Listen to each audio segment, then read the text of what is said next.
Buenos días. En primer lugar, quiero agradecer al doctor Nilton Custodio y a Tecnofarma la invitación para disertar en esta reunión. Vamos a hablar de cómo llegar hacia un diagnóstico muy temprano de la enfermedad de Alzheimer, hacia dónde nos estamos dirigiendo hoy en día. Bien. Todos sabemos que la enfermedad de Alzheimer ha sido durante muchos años el paradigma de la demencia. En esta diapositiva lo que estamos viendo a la izquierda el nivel de funcionamiento cognitivo y abajo en la progresión de la edad. Abajo tenemos lo que sucede con los años. El funcionamiento cognitivo tiene un nivel de normalidad que cuando hacemos las pruebas neuropsicológicas tenemos que encontrar resultados por encima de 1.5 desvíos estándar, o sea, de la media hasta 1.5 desvíos estándar por debajo es normal, de ahí para abajo es patológico. Entonces, contamos con un límite cognitivo y además este impacto cognitivo puede alterarnos la funcionalidad o no, entonces, dependiendo del grado de trastorno. Entonces, vamos a tener también un límite funcional en el cual vamos a empezar a tener problemas con las actividades instrumentales de vida diaria, actividades básicas, etc. Todo esto nos pone frente, por un lado, a lo que es el envejecimiento normal. El envejecimiento normal implica una declinación en el tiempo, pero dentro de los parámetros de normalidad, tanto cognitivos como funcionales en relación a la edad. ¿Qué es lo que sucede con la enfermedad de Alzheimer? Ya sabemos que la enfermedad de Alzheimer, que cuando la describe Alois Alzheimer fue uno de los paradigmas de la demencia, la enfermedad de Alzheimer tiene un estadio de demencia leve, moderado y severo.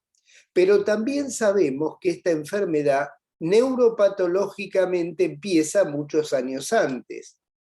Y también que el pasaje de la normalidad a la demencia no se hace de un día para el otro, sino que es en forma lenta, progresiva y sostenida. Este último concepto llevó en los 90 a Ronald Peterson a describir un estadio más temprano que la demencia, que era es el deterioro cognitivo leve. Un sujeto que tiene trastornos cognitivos, que tiene impacto cognitivo, pero que no tiene el impacto en la funcionalidad. En los últimos años, y yo la puse a Raisa Sperling, en los últimos años, como les comentaba, se sabe que la enfermedad empieza neuropatológicamente muchos años antes que hacemos el diagnóstico clínico, con lo cual, hoy por hoy, la enfermedad de Alzheimer tiene un estadio presintomático, un estadio de deterioro cognitivo leve y un estadio de demencia leve, moderada y severa. Vamos a ver en la presentación de hoy algunas palabras de la fisiopatología de la enfermedad de Alzheimer, cómo hacemos el diagnóstico clínico en el consultorio, qué son los biomarcadores, que son lo que ha llevado a esta posibilidad de llegar cada vez más temprano al diagnóstico, cuáles son los criterios diagnósticos nuevos, moleculares, en base a lo que se llama el ATN, y por último, algo para llevarnos a casa. Comencemos con la fisiopatología.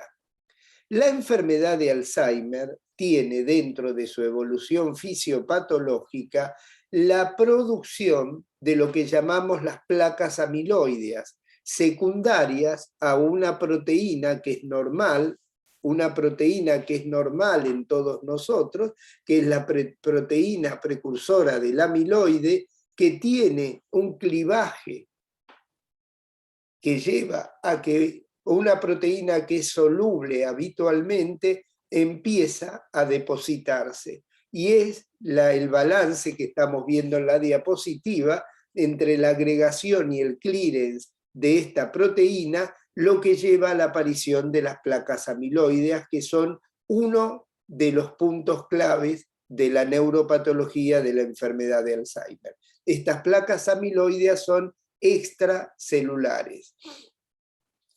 La otra alteración neuropatológica que se produce es la hiperfosforilación de una proteína, que es la proteína tau, que está dentro de las neuronas y que es la proteína que estabiliza los microtúbulos, los cuales, cuando se hiperfosforila esta proteína, se produce toda una agregación y es lo que va a dar la otra alteración neuropatológica característica de la enfermedad de Alzheimer, que es la degeneración neurofibrilar. Los modelos de progresión de enfermedad de Alzheimer, el modelo más clásico es el modelo serial, en el cual muchos años antes aparece el depósito de A-beta, luego viene la hiperfosforilación de la tau y por último la pérdida sináptica y la pérdida celular. Pero hoy por hoy sabemos que no es el único modelo que trabajan los investigadores y hay también un modelo dual de comienzo en paralelo con el depósito de la beta y la hiperfosforilación de la tau. Esto es la discusión hoy por hoy de las investigaciones. También sabemos que en los Alzheimer de inicio temprano nos encontramos la neuropatología pura y clásica de la enfermedad de Alzheimer. Pero cuando vamos a ver la neuropatología de los Alzheimer de inicio tardío, nos encontramos que esta neuropatología no es solo basada en la neuropatología pura de la enfermedad de Alzheimer, sino que es una sumatoria de otras neuropatologías como lesiones vasculares, alfa-sinucleína, cuerpos de Lewy, taupatía y TDP43. Esto es muy interesante porque esto está sucediendo en todas las degenerativas en las cuales hay un predominio, en este caso arriba a la izquierda, en la enfermedad de Alzheimer, de la patología beta y fosfo-tau, pero en los sujetos mayores esto no es exclusivo, sino que también encontramos en menor grado otras neuropatologías de trastornos de las proteínas. Bien, ¿cómo hacemos el diagnóstico clínico? ¿Qué es lo que hacemos en el consultorio clínico para hacer el diagnóstico relativamente temprano? Y para ello, el diagnóstico en general se hace con una entrevista clínica neurológica con el paciente y con el cuidador. El laboratorio con la rutina de sangre, el estudio de tiroides, el dosaje de vitaminas, BDRL, HIV, la evaluación neuropsicológica. La evaluación neuropsicológica es clave en el diagnóstico temprano y es clave en el perfil clínico. Yo siempre digo, cuando viene un paciente a mi consultorio y mi secretaria ya me dice tiene enfermedad de Alzheimer, ese no va a ser el gran diferencial de la evaluación neuropsicológica. El gran diferencial de la evaluación neuropsicológica es cuando el paciente tiene mínimos síntomas o cuando quiero estudiar los perfiles que me acercan a las distintas neuropatologías. El otro pilar del diagnóstico son las neuroimágenes. Al menos una neuroimagen estructural en el desarrollo de la enfermedad es lo que se necesita para el diagnóstico clínico. Con esto lo que vamos a tener, y que tenemos que reconocer hoy por hoy, que la enfermedad de Alzheimer tiene un fenotipo clínico típico, que es lo que todos conocemos, la amnesia hipocámpica, o evolucionando ya en el desarrollo de la enfermedad a una demencia con perfil cortical, afasia, agnosia y apraxia. Este es el perfil característico y típico de los pacientes con Alzheimer. pero también tenemos que saber que existen formas atípicas de la enfermedad de Alzheimer o variantes, podríamos llamarlo, y tenemos que saber que la atrofia cortical posterior es una forma atípica de Alzheimer, variantes de la fascia progresiva primaria, la variante logopénica, es característica de la neuropatología de Alzheimer, la variante frontal disejecutiva de la enfermedad de Alzheimer y la variante del síndrome de Down.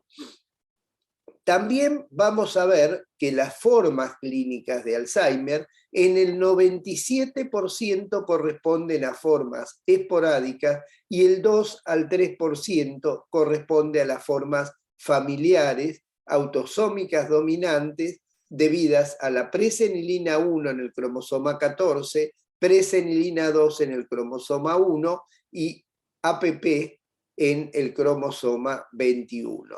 En este último vemos la relación que veíamos en la diapositiva anterior entre el síndrome de Down y la enfermedad de Alzheimer, por la patología del cromosoma 21 que se ve en las formas familiares. Bien, vamos ahora, hasta acá llegamos al diagnóstico temprano. ¿Cómo vamos al diagnóstico muy temprano? Porque cuanto más hacia lo presintomático nos queremos ir, más herramientas necesitamos para llegar al diagnóstico de la enfermedad.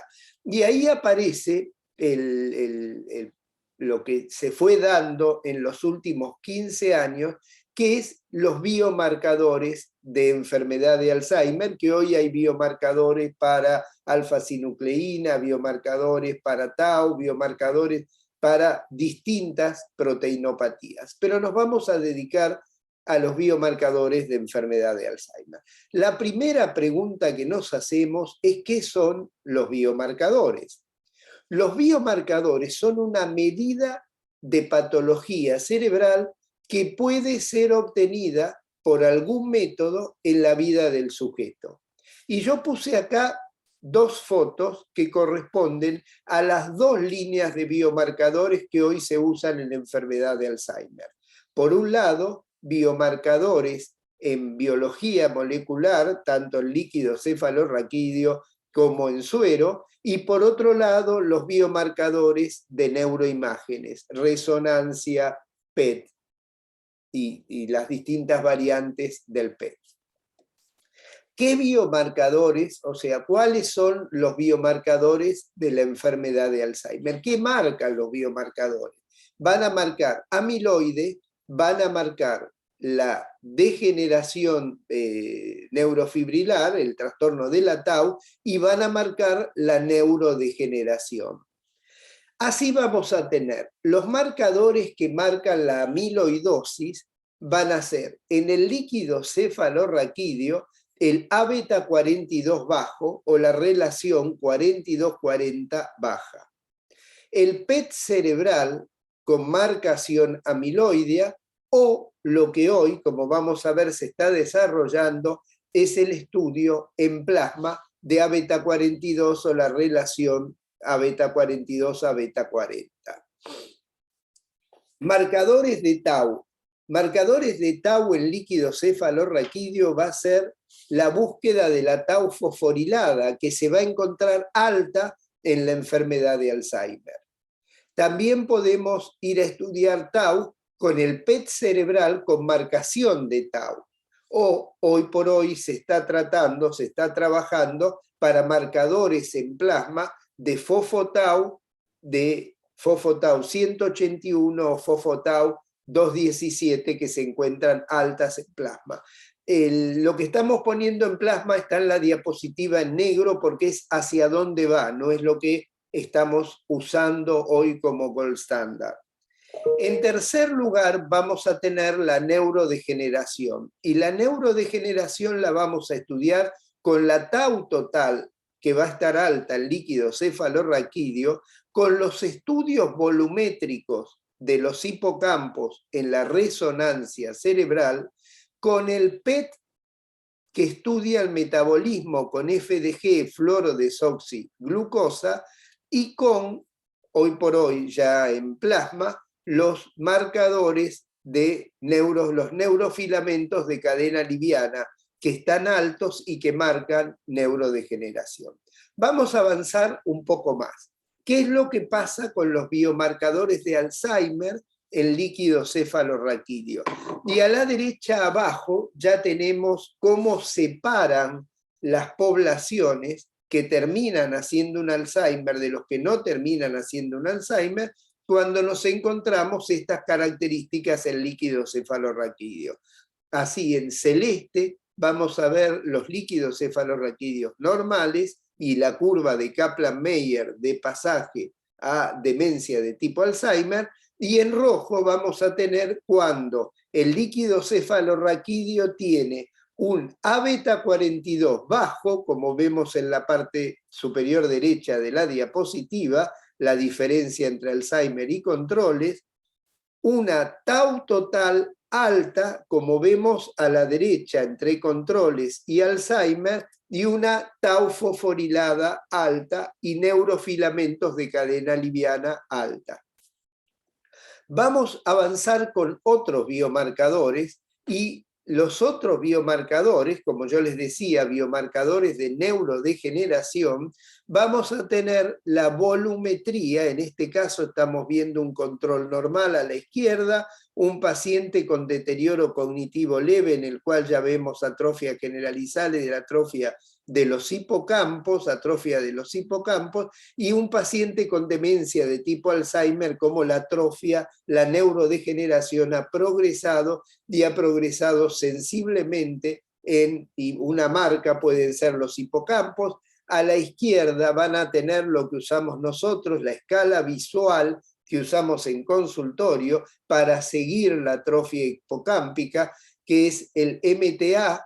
Ahí van a ver desde arriba hacia abajo el MTA 0, 1, 2, 3 y 4, que es la escala visual que utilizamos en el consultorio para clasificar a nuestros pacientes.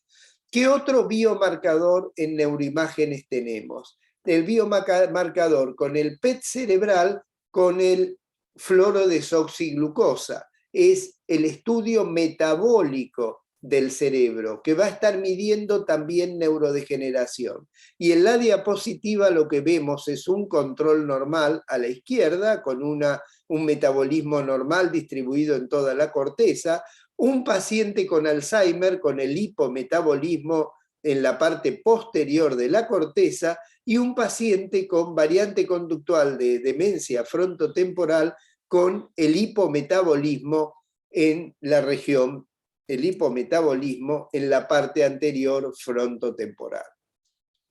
El otro estudio que podemos hacer va a ser el biomarcador de amiloide. Vamos a poder usar distintos marcadores, en el caso de nuestro grupo usamos el PIB, para marcar amiloide. A la izquierda vemos un paciente, un sujeto control normal, y a la derecha un paciente con marcación amiloidea positiva en naranja rojo a nivel cortical, comparamos con el control normal, en un paciente que tiene los depósitos de amiloide con enfermedad de Alzheimer. La otra marcación que estamos haciendo hoy por hoy es la marcación de la proteína tau, con fosfo-tau 807. Y este es de otro paciente nuestro, y ahí van a ver en naranja y rojo, en lóbulo temporal, en ambos lóbulos temporales, temporal interno y temporal externo, en un paciente con enfermedad de Alzheimer. Esta es la progresión clásica que siempre vemos de los biomarcadores. Primero el trastorno amiloideo, después el sináptico, después tau, después la estructura cerebral, después la cognición y por último lo que tiene que ver con la funcionalidad. Y los estadios de demencia, deterioro cognitivo leve y el estadio preclínico. Lo futuro en biomarcadores van a ser en suero, y como yo les decía, para amiloide va a ser la relación a beta 42 a beta 40, para tau va a ser fosfo-tau en plasma, y para neurodegeneración los neurofilamentos de cadena liviana. Hacia esto se está trabajando y hacia esto se va con los biomarcadores. ¿Qué utilizamos en los criterios diagnósticos. ¿Cómo han evolucionado los criterios diagnósticos? A la izquierda tiene la publicación de McCann, que usamos durante muchos años, con los criterios diagnósticos clínicos del NINSADRA desde 1984. Y a la derecha, el marco de investigación que el NIA y Alzheimer Association ponen para una definición biológica de enfermedad de Alzheimer. ¿Y cuál ha sido el cambio? En realidad, en 1984 los criterios del NINSADRA definían clínico patológicamente a partir de la clínica. En el 2011 los criterios del NIA Alzheimer Association definen un síndrome clínico con biomarcadores para amiloide y neurodegeneración. Y estos últimos criterios, que son el marco de trabajo, definen una enfermedad de Alzheimer como una entidad biológica definida por biomarcadores para amiloide y tau, y el espectro clínico es independiente. Bien, este es el artículo de Clifford Jack de definición de lo que va a ser el ATN. Recordemos que ATN era, por un lado, lo que marcaba el amiloide, por otro lado, tau, y por otro lado, la neurodegeneración. Esto permite armar el ATN, perfiles y categorías. ATN negativo es normal. ATN positivo los tres, enfermedad de Alzheimer. AT positivo, N negativo, enfermedad de Alzheimer. Amiloide positivo solo o amiloide positivo con neurodegeneración, cambios patológicos de Alzheimer. Y estos cuatro son el continuum biológico de la enfermedad de Alzheimer. También podemos tener amiloide negativa con tau o con neurodegeneración, y son los cambios patológicos no Alzheimer, el SNAP de algunas publicaciones.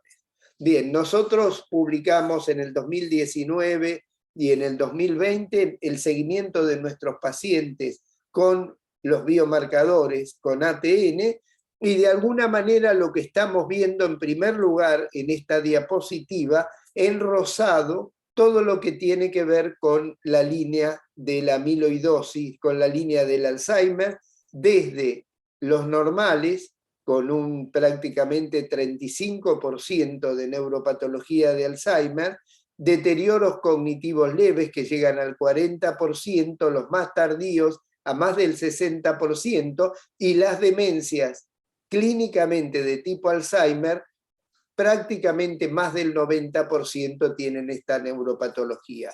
En azul lo que estamos viendo son los SNAP, la neuropatología no Alzheimer, y en gris es los que los biomarcadores eran normales, o sea que la neuropatología es normal. Esto en el seguimiento de nuestros pacientes, como vemos en la curva de Kaplan-Meier de la derecha, nos permiten una discriminación más clara para la evolución y para el diagnóstico, sobre todo cuando vamos al deterioro cognitivo leve o a las formas presintomáticas. Ya para terminar, algo para llevarnos a casa. ¿Qué nos llevamos? ¿Cuáles son los fundamentos de lo que estuvimos hablando? La prevalencia de las demencias y la enfermedad de Alzheimer va en aumento. La clínica o los estadios de la enfermedad de Alzheimer hoy es presintomático, deterioro cognitivo leve y demencia. Ya tenemos que salir de lo que llamábamos degenerativos y pensar en proteinopatía. Los biomarcadores son los que nos llevan al diagnóstico muy temprano. Los criterios diagnósticos hoy por hoy son biológicos, y el gran objetivo en investigación, en fisiopatología, clínica y tratamiento es llegar a un diagnóstico muy temprano de la enfermedad de Alzheimer, lo cual va a cambiar la evolución de esta enfermedad. Muchas gracias. Este es nuestro instituto, a la izquierda las dos sedes, y a la derecha es todo el grupo de investigadores que me siguen en el Departamento de Neurología Cognitiva de Fleming. Muchas gracias.